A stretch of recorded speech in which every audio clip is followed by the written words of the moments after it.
Good evening and welcome to our second week of social isolation. I hope you guys are doing well, and I haven't had a chance to go into discussion boards. We're trying to navigate this like every other family in the United States. As you know, I have an eighth grader, and especially for kids who are in elementary, middle, and high school, this is not something that they're even used to. And so I've been spending a lot of time with my daughter and navigating that. There's been a lot of tears and frustration, and that means that I get pushed to do my work at 11 o'clock at night. So I'm sorry about that. I know I'm looking fresh. But I wanted to talk to you guys and at least get the ball rolling for this week, and just wanted to encourage you guys that we're continuing to move forward. I did want to address, I know that the email went out from the president that they were extending the semester by a week. Fortunately for you guys, we didn't stop, and we are really on target to complete the semester as planned, and I'm going to continue with that as well. So you will not have to go an extra week of school, not in this class. So yay, there's something there. So but by us continuing to move forward, that really did help us out a lot. So thank you all for just stepping up and moving forward with me. I appreciate that, and I am working with you guys. So if there's anything that you're needing, please don't hesitate to reach out to me. I get it. This is just unprecedented, and we're all navigating these waters together. So if we could just give each other grace and just realize that we're all on the same team, it'll be better. So I wanted to address that. I wanted to also remind you guys about the class discussion board that is in the discussion board link. That is for you guys, especially now that we're not meeting face-to-face. This really becomes such an important part of an online community where you guys, if you have questions or seeing that we're educators and you're moving into your projects, if you find like a really cool source and you want to share it, that's a great place to do that. So I encourage each of you to post and communicate with one another and share ideas and just respond to one another. If you have questions about assignments, I do check it every day, at least once or twice.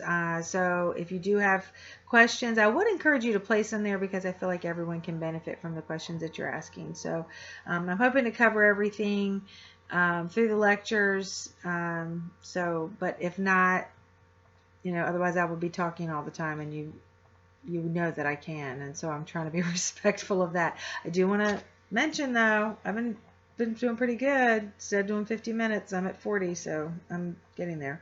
We're just going to continue to move forward as we are moving towards our final project of you guys teaching. While my daughter was doing her classwork, I was actually writing out all of your instructions and requirements for that, and I just have to get that in a typewritten form, and hopefully I'm looking to shoot that out tomorrow, or Tuesday rather. That will be there for you to look at, and really what that's going to look like. I explained earlier in the video. I'm probably going to post that very humbling one of me teaching, so you can kind of get an idea what that looks like.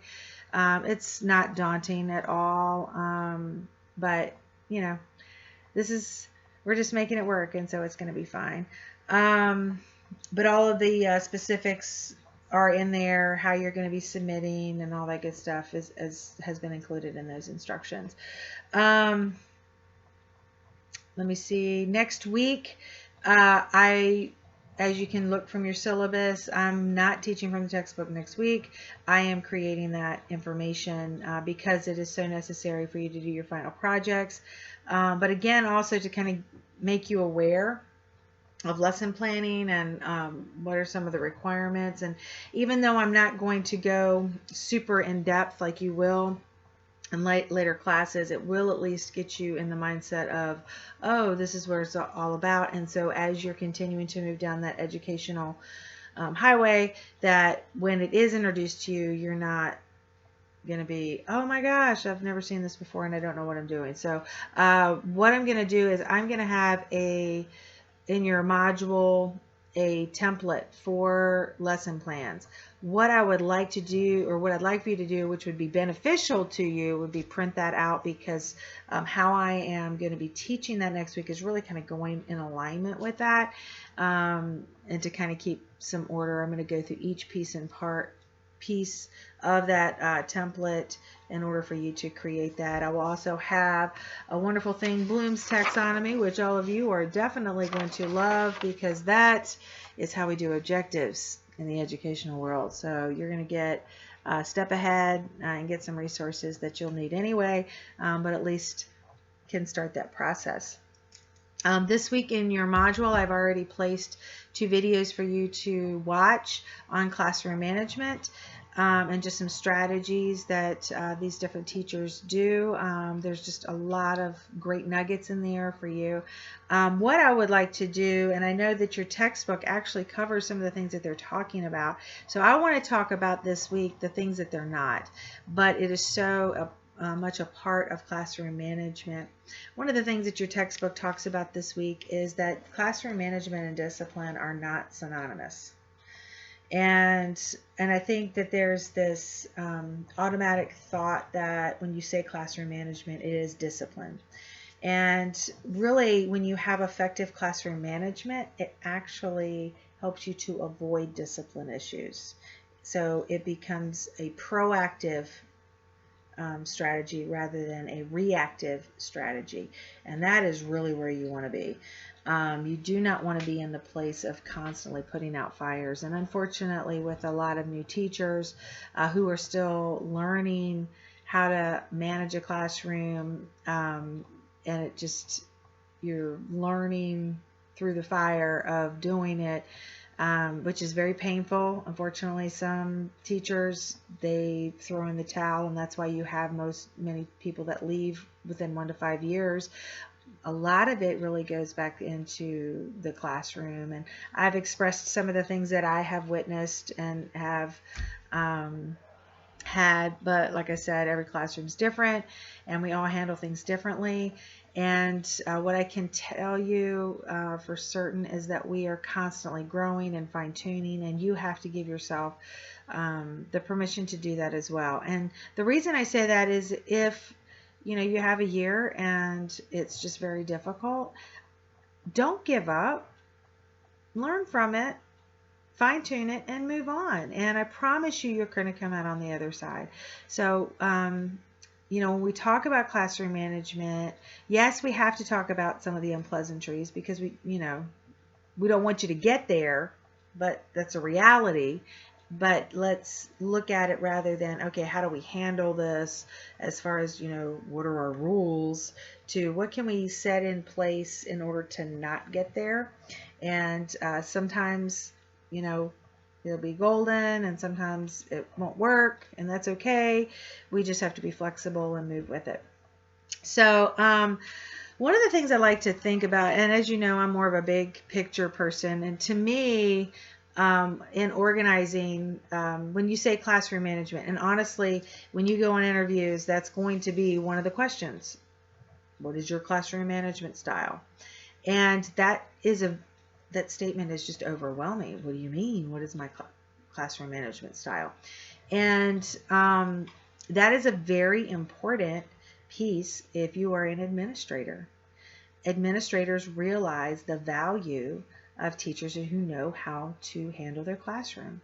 And it mainly comes down to, it doesn't matter how much you know, it doesn't matter how nice you are, or strict you are, or intelligent you are. If you cannot control your classroom, where there is meaningful learning going on, meaningful engagement going on, then it is not a successful classroom. And so really, classroom management, effective classroom management, is really such a cornerstone for a successful classroom. And so that's really what we're going to talk about this week. And you are going to create your first draft of really what is your classroom management style, and what are the how do you attack that, and what does that look like in your classroom. Also taking into account we're all individuals, we all have different personalities, and which means they're all going to look different. You know, a female teacher as opposed to a male teacher, someone who has a strong personality as opposed to someone who has a more calm demeanor. And I do want to speak into that just for a second, that sometimes I think we equate people who have a more soft-spoken as, oh, well, they just probably, their kids are going to walk all over them. And I really want to debunk that right now. My mother is a very calm person, and I've dubbed her the kid whisperer because she can make you do anything without really raising her voice at all, and that's such a gift. So but she knows what works for her. She's confident. She does have that authority. You want to do well for her, and so it's every person is different. You just have to figure out what are your strengths, what's your personality. You have to do some personal inventory on that, and okay, what can I do to be effective? You all know that I'm not fluffy. I'm very direct. I have to edit all the time. And those are things that I've had to learn. And sometimes they were painful lessons. Am I still learning? Absolutely. But I'm willing to learn and to continue to move forward, in order to be effective, because I want to be effective. I want my students to learn. I want to empower them. I want them to feel like they're successful and confident in whatever I am trying to teach them. And if they walk out of my classroom and they haven't, they don't feel that, then I feel like that's on me, because then there was something there. And granted, yes, you are going to have a certain percentage of students, it's not very high, that it doesn't matter what you do, it just is what it is. But, we still should be trying to always better ourselves in order to be as effective as we can. And so really with saying that, it really bleeds into, what do you expect? What are your expectations for your students? What do you want to see in your classroom? You want to see respect. You want to see obedience. You want to see cleanliness. You want to see organization. There's just certain things.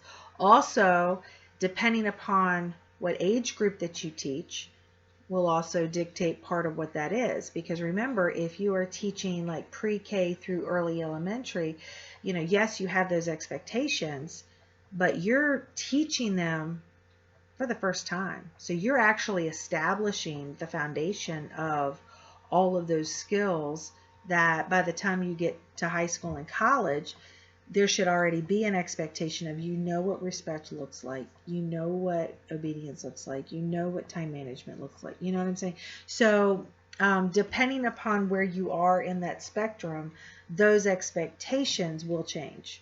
Now the core of it is respect, times management, organization, being kind to one another, being respectful to, all of that. But it just looks differently depending upon where you are. So my first thing is really sit and marinate about, what is it that you want? If you had this class that, is going to be phenomenal, and we all have it in our mind because, you're wanting to teach, you wanted to teach for a while now, so you've got a picture in your head. Now it's just try to verbalize what it is that you want. Then once you have that, then you can start saying, okay, how do I get there? What do I need to do to get there? And this is where it breaks down into different areas. Classroom management is not just rules. That's a starting point of creating an educational environment, a place where they feel safe, that they feel like they can learn, and they know that this is a place that something's going on in. And I pride myself in that. When I have students say, oh, we know we're coming to work, I'm making sure that I get to Mrs. Waters' class, or I'm not late for her class. I'm prepared for her class because I know we're doing stuff. And I I don't take that statement lightly. When they know that they're learning, they want to learn. Kids want to learn, and they will respond to that. And so, taking that a step farther, okay, so we know we want to create an environment. Well, the environment also, it's not just the teacher and the students, it's also the environment that they're walking into. Your classroom, what does it look like? Have you given some thought into what your classroom looks like? And we know that this statistically now, kids who have anxiety and ADD, ADHD, we have a high percentage of those students that are in our classroom.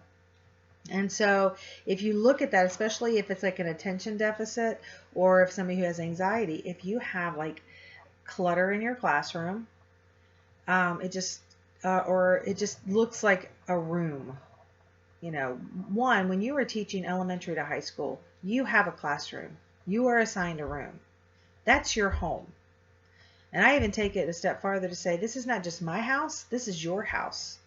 And so I wanted my kids to know when they walk in to my classroom that I wanted an environment that was calm, that promoted reading, discussion, because that was important to me.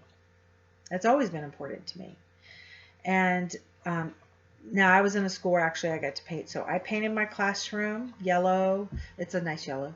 And I made sure, my pictures and the posters and the things that I hung up, the decorations, I've kind of a hoarder now. I had to bring them all home and they're all over my house. I have a library. I kept it clean. I vacuumed. And yes, we have custodial staff. But we all know that no one's going to clean your house like you're going to clean your house. So, and they knew that I liked a clean environment. I don't like trash all over my floor because this is your house too. You don't go in your house and throw trash all over your floor and get up and walk out. And if you do, shame on you because that's disrespectful to your parent. So they know that, if you make the mess, you're cleaning it up. And the thing is, it's not like you do. It was more of a respect the environment, because statistics and studies show that if you are in a clean environment, an organized environment, you actually are receiving and learning, and you are in more of a mental headspace in order to receive that. Now, I do have some ADD, so teaching as a teacher, I could not teach if there's trash on the floor. I would fixate on it, and I'm like, that's got to be picked up, or whatever is going on, book bags laying all over, other than the fact that it's, I'm a mover, y'all know that. I'm not the most graceful person and would probably trip over your book bag, so keeping those things in. So some of it's just a respect thing, keeping your space nice. But they would even say that when they were coming into my classroom, it was a calm place. I burn candles, relaxing scents every now and again. And if you teach high school or middle school, it's actually a twofold because their bodies are changing. And so you're needing to burn candles sometimes. I'm not sure if all of your classroom or your school systems would allow you to do that. Fortunately, mine was one of them, and so I was able to do that. Thank God.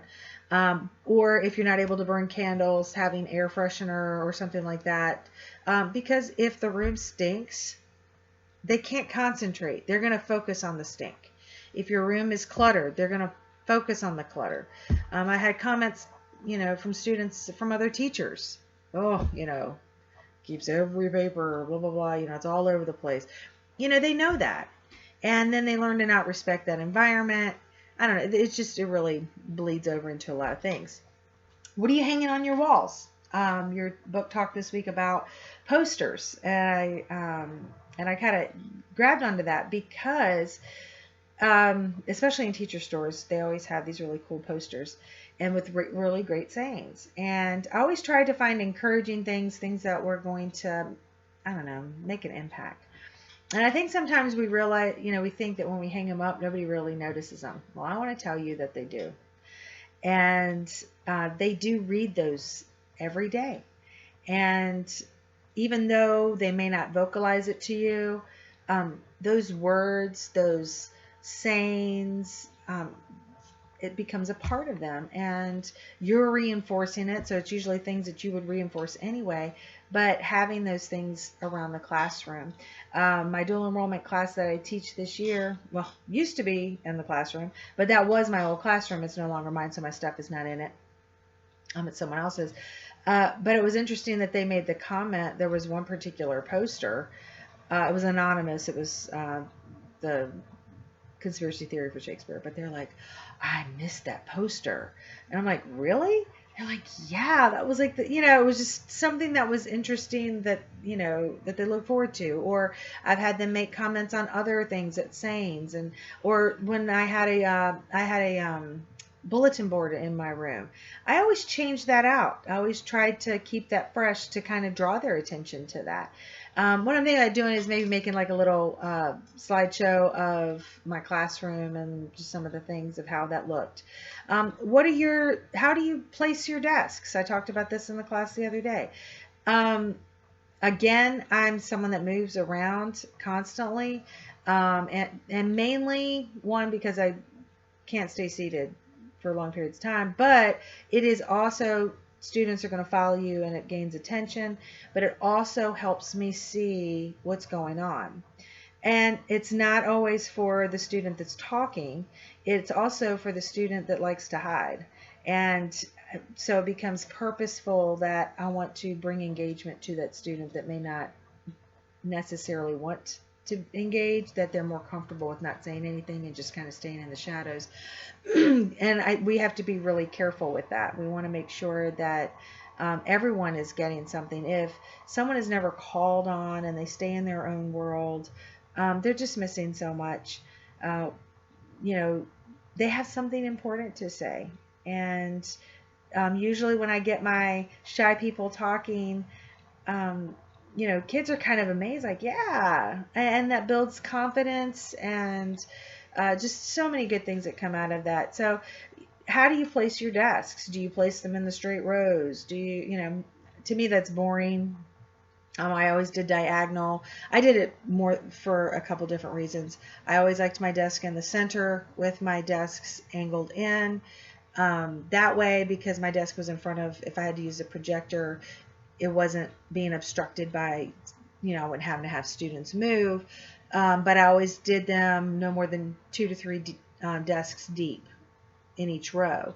And that way I could see everyone and everyone could see me, because there were times I had to sit at my desk. And so, we were able to see one another and communicate. I do like to sit down every now and again, especially, like I sit on a desk or sit in my chair, because it gives us eye level. It just becomes more conversational rather than just standing in front of people and talking at them all the time. And I like to promote that classroom conversation. So that's important. All of this is a part of classroom management, because again, the goal is always meaningful and engaging instruction. How am I going to engage my students in order for them to receive what I'm trying to say so it's meaningful for them? And I do not want that memorization, regurgitation, and then forget. That's awful. And I want them to retain that information. And so whatever I'm able to do on my end in order to help facilitate that, I love to do that. Another thing with classroom management, transitions. How do we transition from one subject or one topic to the next? Where in elementary you have multiple subjects, so you are transitioning quite often. How often are you in a transition? Remember, the longer it takes to get your kids back into in their desk and ready to go, the longer it takes in those transitions, it means it takes away from instruction time. It takes away from their questions. It takes away from your modeling or their practicing their independent practice. And you don't want to do that. You want to make sure that you have enough time with them that they're able to, whatever it is that you're teaching, that they've had time with it. So when they go home to practice it, which to me homework is proof in the pudding if you really know it or not, that they're ready for that. So again, transitions are extremely important. How do you bring your kids back together? Kids are kids. They're going to chat. They're going to laugh. Heck, I actually get in on times, because I'm in tangents, and that's okay. And depending on your class, and I've had these classes that we could do that, but I'm like, okay, guys, we got to bring it in. We got to go. And they could do it because they knew, that's kind of like my signal. Okay, bring it in. And they knew that that was the time to stop, and then we had to get going on. And yes, sometimes they know that you do get on tangents, and so they'll try to purposely do that. And so you have to be aware of that as well. And I will even bring it up. It's like, I know what you're doing, but we've got stuff to do. So, just kind of having fun with it. But there's certain things that we can do. Classroom management is not yelling and raising your voice. Again, there's a difference between just being naturally loud and someone who is like, all the time and yelling, and because honestly, you lose respect and you really go nowhere with that. And I have found that honestly, being quiet, and usually, and I have said this, it's like, guys, I'm not going to compete with you. You have a quiz. Would you like for me to finish doing what I need to do in order for you to be prepared, or we can go on with this other conversation, because I can do that too. And they're like, no, we got to prepare. I'm like, okay, well then you got to let me do it. You got to let me do my job. Now again, that's for more older students. Younger students, I would just stop and I'd wait, and they realize that she's waiting on us. And a lot of times I wouldn't really have to say anything, because the students will do it for you. Shh, she's waiting on us. Stop talking, blah, blah, blah, if that doesn't work, you can stand up, hey, what you doing? Oh, and they'll know real quick. You don't have to. And also kids knew that if I was upset, I actually got not only softer, but a lot more direct. But I didn't have to raise my voice. You don't have to. And kids realize that even on the playground. Actually, I learned this when I was teaching 5th grade at a school. And, usually on the playground, some people have whistles to call their kids back in, and, all right, guys, let's go. And this teacher, she was just so phenomenal. All she was hold up her hand. All she needed was one kid to see her with her hand up. And they all came and would get in line. I am not kidding. I did the same thing, raised my hand, and it wasn't like maybe a minute, and they were coming, and they're like, all right, let's go, we got to go. And I didn't have to raise my voice. I have to tell you, especially because I am more of a high energy person, a lot of us are, you hit the floor running, it's exhausting. And it's nice. It promotes such more of a more at ease classroom where you can just ease into things. So, those things are a part of classroom management. Transitions. Now, I can also say with the transitions, which goes hand in hand, is your preparedness. If you are not prepared for your lesson, you are really starting off in the red, and you're hurting yourself. For me, I always over prepare. Mainly because, there are some times where if kids get skills quickly, I'm moving on. I should be able to shift. And that's one of the things I can do very easily is it's like, okay, well, you've got this. All right, now we can move this way, and just constantly keep it rolling. If you do not manage your time, the kids will fill it up. And if they get going and that snowball keeps on rolling, it's going to be very difficult for you to pull them back in.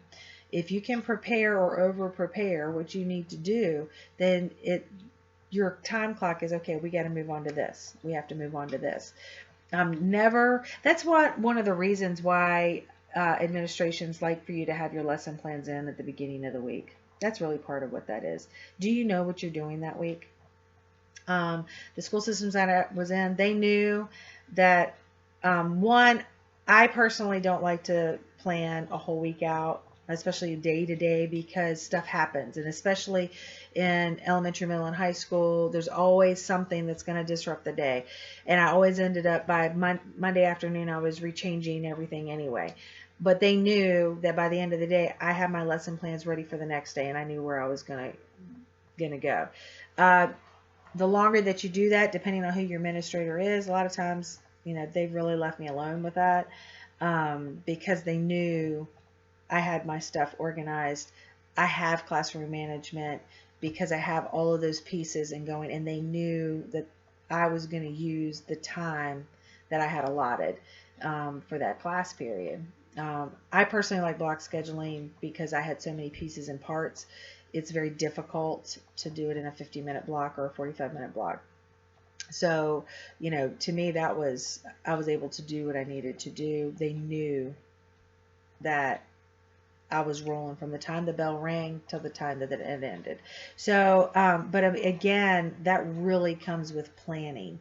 What are you doing in that? We're going to get deeper into that with the lesson plans in next week, and you'll understand a little bit more about how do we plan that day out. But what I can tell you, and what you do need to know, is, for effective classroom management, being organized, having a plan with your classroom rules and what that looks like. We'll talk a little bit later, more in the week on that. And it also talks about in your book, how do you come up with that? The rules and expectations are only really a small piece and of a bigger piece. There's so many different cogs in this. So what are your classroom rules and expectations? How are you, what are you teaching? Are you organized? What does your environment look like? Is it conducive to learning? And those are the things that I really wanted to bring to your attention today. I'm talking about desk placement, decorations, cleanliness. All of that is just so very important. Transition times, things of that nature. And that's really the bulk of it. Again, it's going to go into a lot more detail, so definitely read chapter 10. What I would like for you to do is, through the class discussion boards, is there anything that you feel like you need to be clarified on that? Was there anything that was confusing? And I do need you to start thinking about that, because this week you are going to create this. And I want you to think about all those pieces and parts. What are you going to do? Making a desk plan. I probably would say, your classroom, if you're going to go public school, you're probably going to be more to like averaging 20 students. Some are more than that. I think you guys know that. But, I want you to create a classroom plan. What is it going to look like? Where's your desk placement? Where's your student? Where's the whiteboard or the smart board going to be located? In conjunction to where your desk is, where the students, are they able to see this? If you're using a projector, is everyone able to see it easily from where they're sitting? Or are you going to have to rearrange your whole room every time you use a projector? So, what types of things would you hang on your wall? How would you decorate? How would you organize it? If you're an elementary teacher where you are teaching different subjects,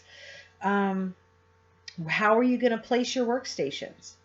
You're going to have a computer, a class computer, a classroom pet, classroom library. I have to tell you, elementary classrooms typically have a library in the classroom that kids can read during free time, or having a book that they're going to use for free reading time or something like that.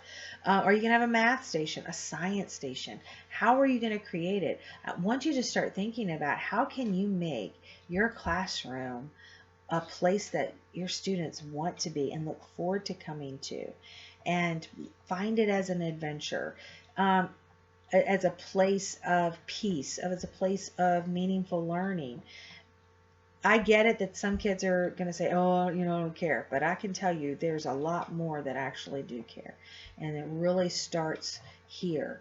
And if you can get this piece of it together, I promise you, your lesson plans and those things that you're bringing to the table, your passions and why you're getting into education is going to be so much more important. So I just really want to leave that there with you guys. Watch the videos this week. There will be a discussion board. Use the classroom discussion board for anything, questions, comments, shout outs, if you know what's going on, have conversation with your classmates on there, and look at that and respond, and just know that I am here for you guys. Anything that I can do to help you guys. If there's any questions or anything that you need for me to clarify, if I need to make another video this week, I'll be more than happy to do so. But I'm really focusing on really what is the meaningful learning and how can we have meaningful learning. It also goes into different cultures and the different dynamics and the diversity that we have in our classrooms. You need to think about that also. What would you do in those cases? So I will be putting out your assignment with the things that I'm looking for. If I feel like I need to clarify some more, I'll do another short video. I'm trying to keep it fairly short, about 35 minutes. So, but you guys have a great week, and I'm here for you. So let me know if there's anything that I can do. Have a great one. Bye.